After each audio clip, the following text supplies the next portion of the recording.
Դուք պետականություն ունենալու եք, թե չեք ունենալու։ Այ խնդիրը կայում է դրանում, ունենալ չունենալու մեջ, որովհետև մի դեպքում, եթե քաղաքացիական պայմանագիրն է իշխանություն հաղթում, իսկ իրենք իրենց ծրագրում նշել են, իրանք հաղթելու դեպքում կատարում են, հա, Ադրբեջանի եւ Թուրքիայի բոլոր պահանջները, այսինքն իրենց ապագա տեսլականը դա ընդամենը Հայաստանը մի հատ մեծ թռիփ է, որի վրայով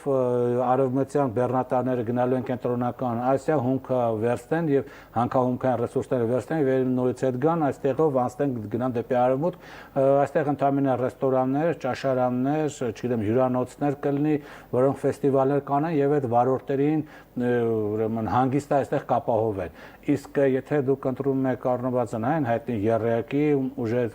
այս կամ այն ուժին, առնվազն դուք գոնե օբյեկտ եք մնում, որտեղ այս տարածքը թռիփը ազգային որևէ պատկանելություն չունի, դրա համար է եկեղեցու դեմ պայքարը, դրա համար Արարատի դուրս բերելը, որտեղ թռիփին ազգային պետք չի, թռիփին ընդհանրապես որակյալ ասֆալտ է պետք, ոչ մի բան։